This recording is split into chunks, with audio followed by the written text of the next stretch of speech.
উজনিত পানী শুকাইছে, বাঢ়িছে সমস্যা। ঘৰ দুপৰীয়া জনাইছোঁ সকলোকে, এয়া ঘৰ চফা কৰিবলৈ আহিছোঁ। পজিশ্যন দেখিছেনে? এয়া কলহৰ পৰা তুলি কাপোৰ কানি একোৱে নাবাছিলে।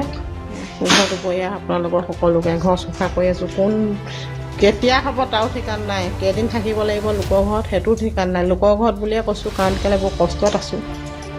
ঘৰৰ ভিতৰত একাঠু বোকা, বাহিৰত আকৌ দুগন্ধ। সপ্তাহে ঠেলিছে বোকা অলপ ঠেলা ঠেলা ঠেলা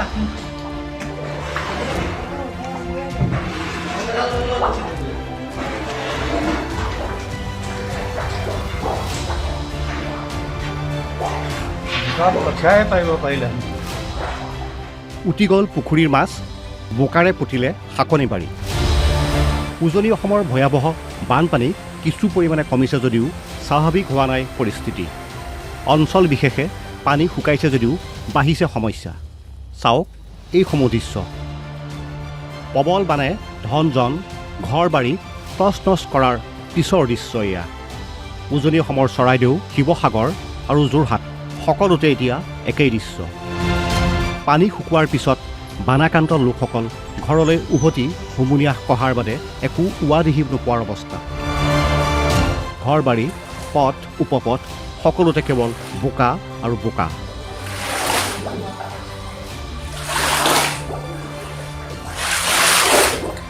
ৰাস্তা পথৰ কথা বাদেই ঘৰৰ ভিতৰৰ বোকা আঁতৰাই আঁতৰাই ভাগৰিছে বানাক্ৰান্ত।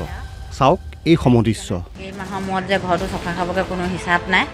এয়া দেখিছেনে, এইবোৰ মুকলি দুবাং বাং হৈ আছে। তাতে বাৰীৰ চৌহদৰ পুতি দুগন্ধই দুৰ্বিষহ কৰি তুলিছে জনজীৱন। আপোনালোকক মোৰ এইখন মোৰ চেলুন, চব এয়া পইচা হ'ব। এইটো 100 টকীয়া পইচা, এইটো 50 টকীয়া। পইচাখিনি সেইদিনা এয়া চাওক ইমান পইচা আছিলে, এইবোৰ চব বিচাৰি নাপালোঁ সেইদিনা। ইমানেই খন্তেকত পানী বাঢ়িলে।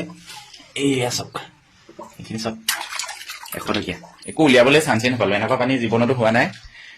এইবাৰহে প্ৰথম পালোঁ আচলতে। আমাৰ এই ৰাস্তাটো বুৰে আৰু একেদিনাই শুকাই যায় বুলি ক'ব পাৰি। এইবাৰ মানে গোটেই গাঁওখনেই প্লাবিত হৈছে বানত। মোৰ ল'ৰা ছোৱালী যদি তেওঁলোকৰ কিতাপ পত্ৰ কাপোৰ কানি একোৱে বচাব নোৱাৰিলোঁ। গৈ পিনে ইমান মানে প্ৰকোপ বানৰ মানে সোঁত, তাত সোমাবলৈ কোনো সুবিধা নাই।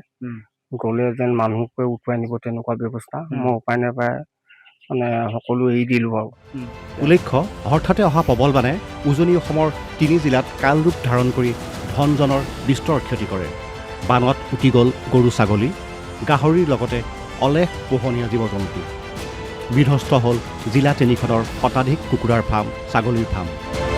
বৰ্তমানলৈকে 50ৰো অধিক লোকৰ মৃতদেহ উদ্ধাৰ কৰা হৈছে যদিও এতিয়াও সন্ধানহীন বহু লোক।